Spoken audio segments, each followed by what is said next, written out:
Oh, this engine will never ever be boring.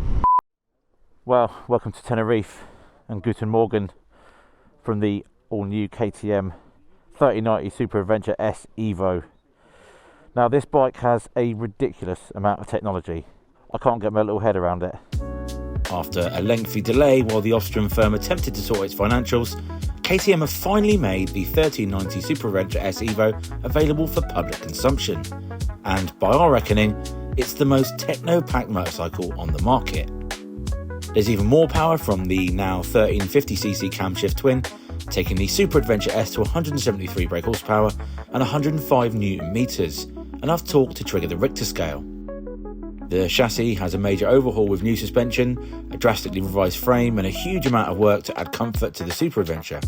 And the electronic suite deserves its own catalogue, as the Bosch Gen 5 radar offers more quote-unquote safety features than an Elon Musk creation.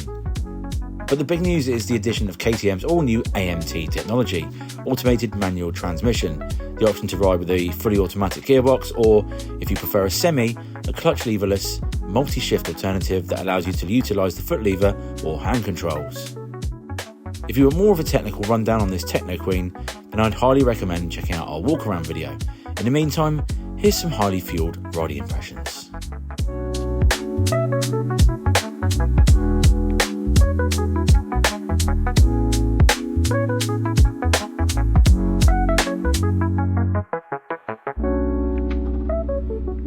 Oh, there's no lever. Brake engaged, into drive. And the best about it is you can't stall it. Screen is a one-hand job. It's bigger and taller this year. Let's try that. Keep going for that lever. So start off in street mode. I will soon change to sport mode because obviously with all this ridiculous amount of technology, sport mode sets the precedent for suspension, throttle, AMT obviously. Oh, I'm in manual mode. So we can use this, we still got a lever, we still got a shift lever. We can also use the paddles here.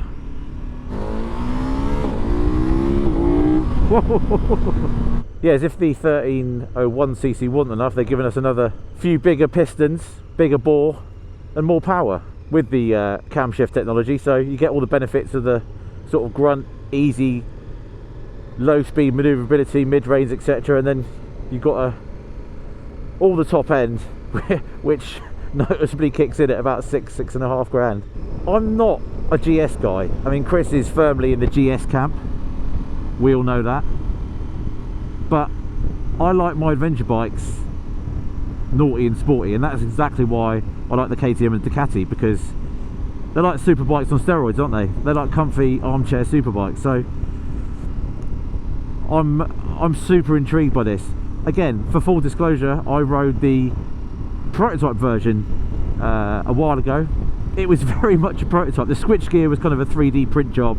Every time you sort of press the up and down shift buttons, indicators, the whole thing moved around, and it was a bit of a trigger's broom, understandably. So from that point of view, I'm even more intrigued to ride the final version. I like they've given us more comfort. That's great. Although, you know, I'm not going to lie, I can't feel much of it at the moment. But I mean, the motor was bonkers enough as it is. Don't get me wrong, bonkers, more bonkers the better. Oops, look sharp, Rozzers. This is in street mode as well. Let's go to sport mode engaged. I mean, it is it definitely takes some getting used to. Like, you've got no clutch lever, you can shift with the paddles or your foot. It's all quite new, I guess, in the world of motorcycling. Let's just change to auto. I will go through the dash at some point later on and show you the ridiculous amount of adjustability. You can adjust, I don't even know where to start. Obviously throttle, TC, engine brake, which is cool. You know, suspension, and even now for 2026, rather than just having semi-active suspension, for those fussy buggers, you can go in and change every single clicker and preload setting, which is a nice touch if you're one of those people. And of course, in automatic mode, you can still shift manually with your foot or your fingers. And unlike many of the manufacturers, this is essentially a manual gearbox converted to automatic. So the shift lever, although the shift lever is there and looks like a normal shift lever, it's not actually attached to the gearbox like a conventional shift lever. It's just a sensor. But it's a very kind of arcade like sensation. There's no kind of resistance. It is like a switch, but it doesn't feel weird, it doesn't feel awkward. Cheers, Nige. Oh, Hornets, yes. So that's the thing I'm still not sure about. It's kind of the little things that jump out at you, you know, you're sort of riding along like normal and then all of a sudden it shifts down. And of course there is, you know, thanks to the 6-axis IMU, there's some sort of safety features that prevent the bike shifting mid-corner, and it takes into consideration, you know, the stupid amounts of data, you know, rider input, throttle, speed, pitch, yaw. And one of the big questions that remains is, why is there no clutch lever? And some people are like, oh, why do you need a clutch lever? So, well, being a KTM and the way they think, I'm surprised they didn't put it back in just for wheelies and kind of control. Now, if it was off-road, the R model, the R version of this bike, hasn't got the AMT, and apparently, according to my sources, it never will, but never say never. So make of that what you will. But of course, off-road, bloody hell, mate. Of course, off-road, you need the clutch for control and wheelies and sort of popping the front wheel up, whereas you don't for this, apparently. It's definitely not seamless like some gearboxes, and of course this, I guess, as a byproduct of it being a manual gearbox converted to automatic, but it's definitely not seamless. You can feel the downshift, you can feel the kind of the clunk and the movement, and some people might like that, some people, you know, would prefer a kind of a more sort of automatic DCT type feel, but I still keep going for the manual shift. Leave it alone, Fagan, stop fiddling. Yeah, we're in sport mode, it's definitely sporty, I'll give you that. As in the AMT. There's also a function in here that lets you shift only on the limiter, so it only shifts when you bounce it off the limiter, and that is not only typical KTM, but I love it. What a feature. Of course, some would argue that it's pointless technology, and you know, I want my clutch, I want my shifts, I want to manually control, and I get that. I fully endorse that, but at the same time, because you can do both on this, albeit not the clutch, there's definitely some elements I do like. Riding around towns, stopping and starting, you know, like I said, you don't stall it, you can just stop at lights. And the one time, even if you're in manual mode, the one time where the system intervenes is when you come to a stop. It won't let you pull away from sixth, it will manually change down to first or second or whatever. So I get the argument from both sides, and there's definitely a place for it, I think. Oh, look at that Orion. And if all this tech isn't enough to mess with your head and get around, the other AMT function I forgot to mention, or yet to mention, is the negative throttle downshift. So I'm in 4th gear now, negative throttle, and it downshifts for you. Another, it's a really cool feature, but yeah, it's another, right, you can downshift there, and with your foot. Whoa. I did it too much then. So let's pretend you've never ridden the 1390 Super Adventure in any guise. Well, let's wipe the slate clean with all this technology. Essentially what it is a really, really comfy supermoto. I mean, its ability is, I think, probably unrivaled in this class in terms of outright hooliganism. I think the Multistrada is definitely up there with sporting ability, but I mean, there's nothing quite like this bike when you open the throttle. Right, for the benefit of the test, I'm going to go back to auto. I mean, here, like for instance, here I choose to go second because I like the feel of the engine brake and helping the bike turn and offering more grip. But again, you know, if you don't like it, you can just manually downshift. But when we stopped earlier on, there's a lot of guys here that kind of have never ridden it before and still struggle to take it all in. Yeah, it's definitely not the most silken of executions, but I guess that's because, like I said, it's because it's derived from a manual box, and you're not expecting the changes, you're not expecting the gear changes. it's not a surprise, it's not like a shock, but it's a bit of a, like I said, you're not expecting when they come, so you feel the clunks and you feel the shifts when normally you do it manually and you're kind of, it's just a second nature.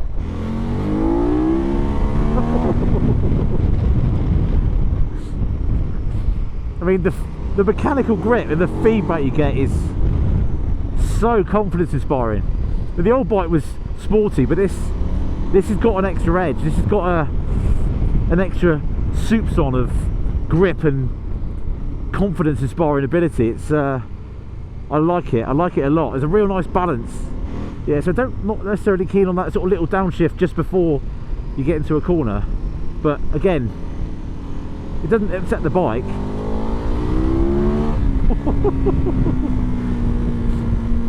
It's not kind of, it's not mid corner, it's not sort of a big lean where you think, oh god. Cheers, Nige.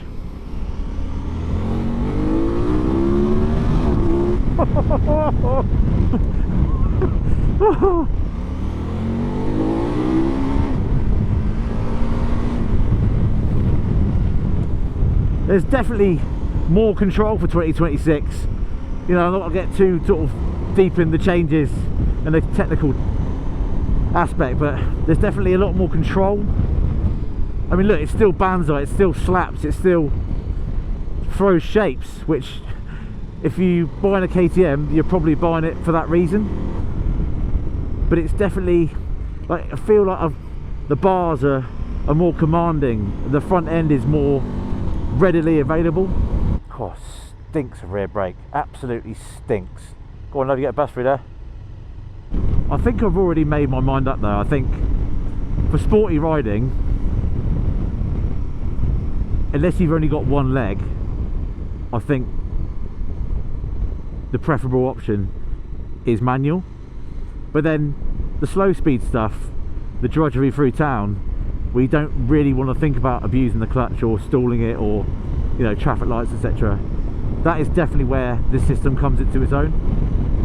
Then again, as I said, I think, you know, the sportier setting in AMT, it feels slicker, and that's because the gear changes are higher. The lower the change, the more clunk and sort of transfer you get, transmission transfer and weight transfer.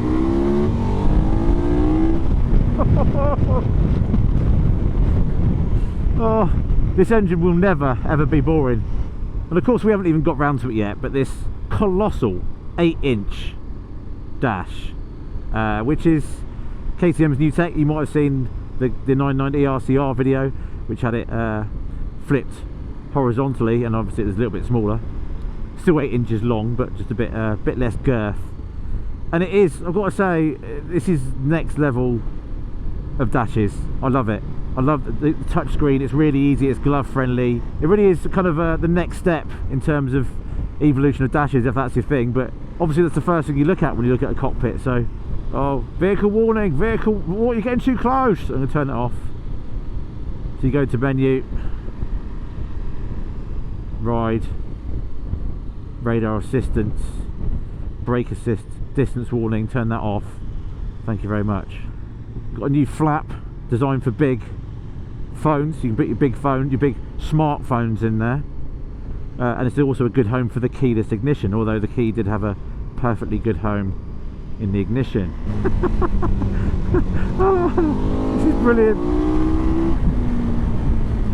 I mean, you couldn't do this on a superbike because the surface is too shit and they're too fussy. I mean, likewise a Super Naked, you couldn't get away with it because it's too racy. The chassis wouldn't be able to handle it. I mean, you've got a superbike engine, you've got all the benefits of a superbike engine, plus the flexibility of this engine, and a chassis which will just suck it up. Whoa! Slapper. There's a slapper. Where? There! Come on, Babs, let's have it. I mean, the harder you ride it, the better it is. You can definitely feel its weight when you're hard on the brakes and all of that weight wants to go forward. This road surface is fairly shocking in some places, but it just keeps delivering. But I don't really want to change anything either, which is, it's always a good sign. You can definitely feel that weight on the front end, and I think I'd like a little bit more on the front brake, just for when I'm on track days and, you know, go around the outside of sports bikes. But oh yes, what a beautiful world we live in. Shame it's all full of right, I'm going to go back to automatic because I'm a good road tester, a thorough road tester. Right, let's have it. Oh, I'm not sure whether it's damp or not.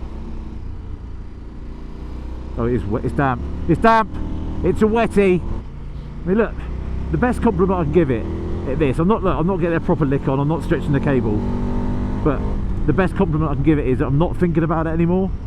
And it will take you a good 45 minutes an hour to really mould to the bike and understand its idiosyncrasies. I know everyone loves that word when I say it.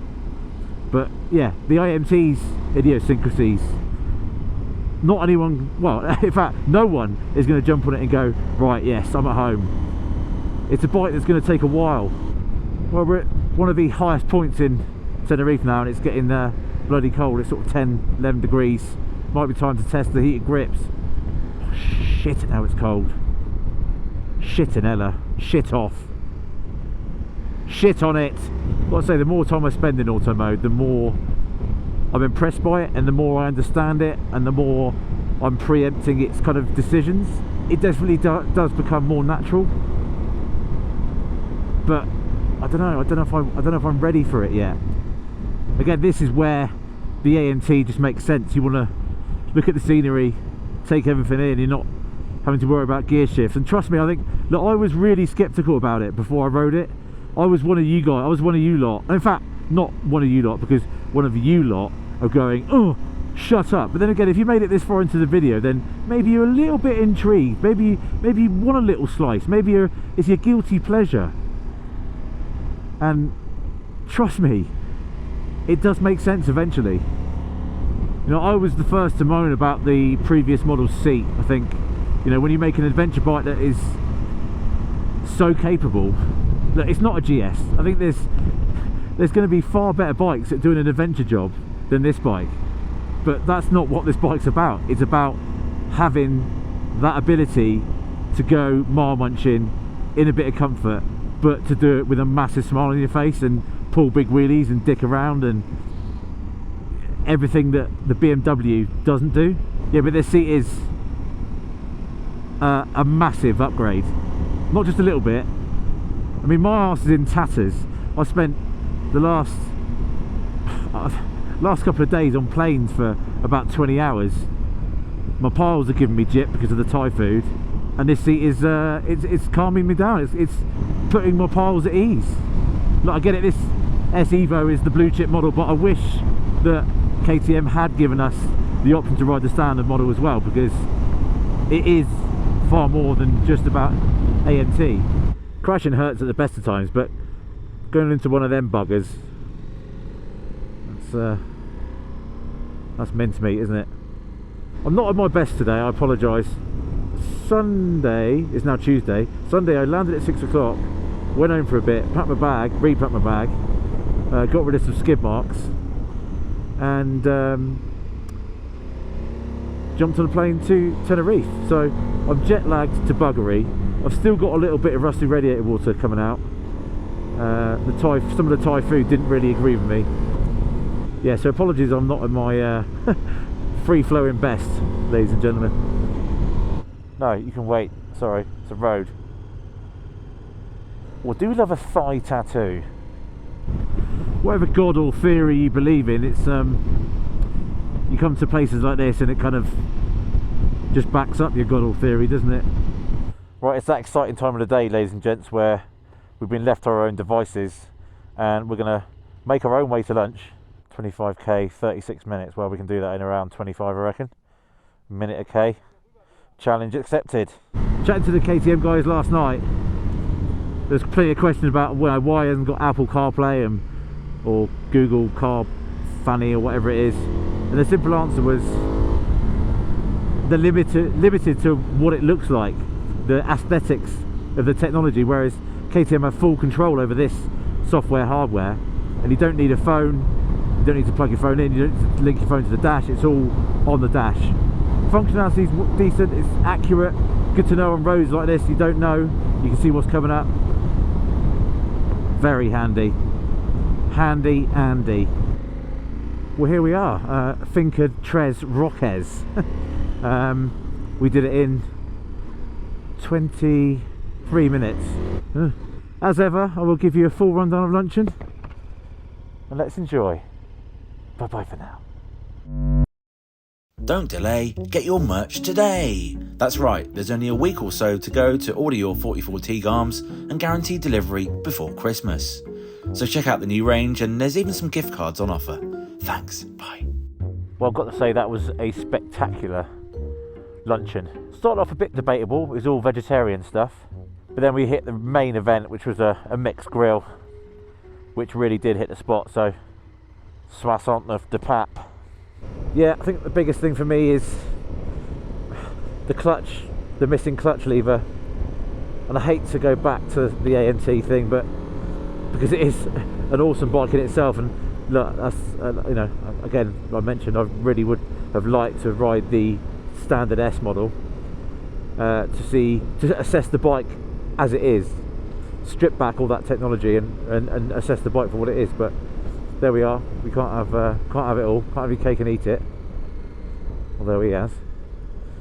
But yeah, there's certain situations where I'd like a clutch, and the sort of slower speed stuff, U-turns, etc., where you want that clutch control. I mean, like when we were sort of doing some U-turns in the road for passes on the camera, you kind of, where you want the clutch and you can control the engine braking, you're sort of relying on the bike essentially doing it for you, and it feels a little bit strange. I was sort of putting my foot out and dabbing, doing a few trials dabs where I wouldn't normally do it. And of course I'd like a clutch for doing wheelies. We've only got 21 k's to the hotel. I do get the feeling this is it underreads heavily, this, or it's a very pessimistic, because 20 k's in 33 minutes. Yeah, I think we'll be beating that. This is a bike that you're going to need more than a test ride to get used to. You're going to need a couple of hours, maybe a morning or an afternoon, to truly kind of gather your thoughts and get your head around this technology. Whereas if you rode the standard S model, you jump on it straight away, do some wheelies, open the throttle, giggle, have a laugh and go, yeah, I like this. But it's a little bit more complex with the Evo, but at the same time, the more I ride it, the harder I ride it, the more rewarding it is, and I've had a lot of fun today. Like, so much so, I actually want to buy one. I can't afford to buy one, but I would buy one. We've had quite a lot of questions about 1290s and would you know, should I upgrade, and I'm not going to get all launch fevery and say it's the best thing ever. I mean, it's a damn good motorcycle. If you like your bikes leery, a bit twitchy, a bit scatty and exciting, and you want to do some miles on it, then look no further. It is an upgrade, there's no doubt about that. I mean, the engine itself, it's just, everyone needs to experience something like this. It is hooliganism at its finest, and it works both ways. It's a Jekyll and Hyde. It can do the slow speed stuff. It can, you know, it can be nice, which is strange saying that for KTM, but it can be nice thanks to this camshaft stuff. At the same time, when you open the throttle and you want it to be a hooligan, then it will be, and then some. There really isn't another motorcycle out there like this, and that's what makes it so good. You've got to really go searching for the grip and exploring its limits to find the differences between this and the 1290 in terms of handling and chassis. It's not, you know, or ride them properly back to back. It's so good though. that sausage is coming up. Oh God, what a view. That's Glastonbury Tor.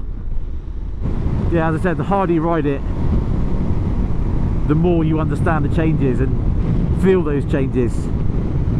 Like I said, it's not night and day. It's not gonna get people off their 1290s going, oh my God, this is amazing. But it's the subtle changes, and it really is. They all add up to being, yeah, quite a hefty total. Well, I've been singing its praises, but what doesn't it do?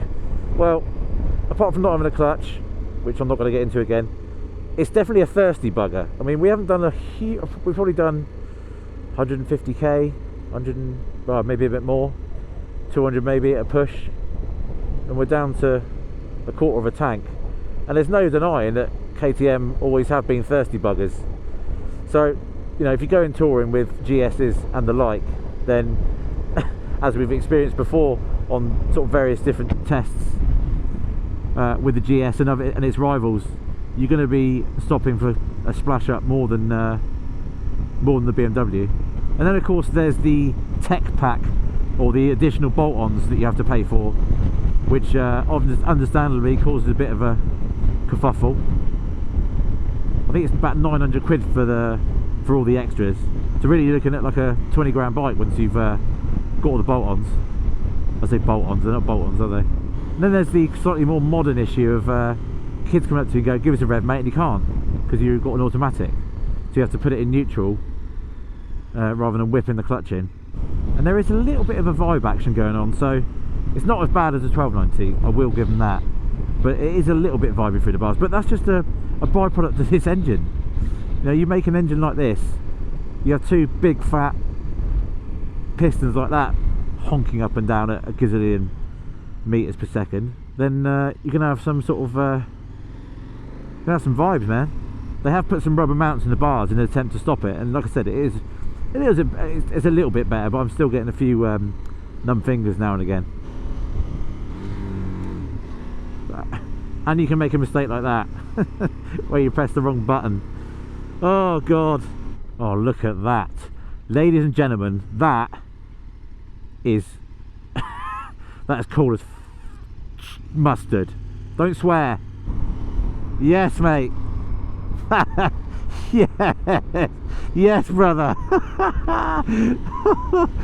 Oh, my dad had one of them. Now, obviously this KTM 1390 Super Adventure S EVO has no clutch, so lots of questions about, does it still wheelie? Still wheelies. My nan could wheelie this. She's dead, bless her. Well, it's time to give the old girl back. I can hear the internet's moans already. There's too much tech, it'll ride itself soon. Look, I understand why some technophobes are freaking out, but the Super Adventure S EVO is still a deeply involving motorcycle, and there are some elements of its tech that we should embrace, as, trust me, they're here to stay. In the words of my esteemed colleague Julian from ABR magazine, I like it, but I'm not in love with it. However, give me the base S version and we'll be making babies all day long, and give me a 17-inch front wheel option and it could be all the bike I'll ever need. As ever, there's another video coming where I answer some of your questions, but if you have any other questions, drop them below and I'll do my best to answer them. Thanks for watching, bye bye.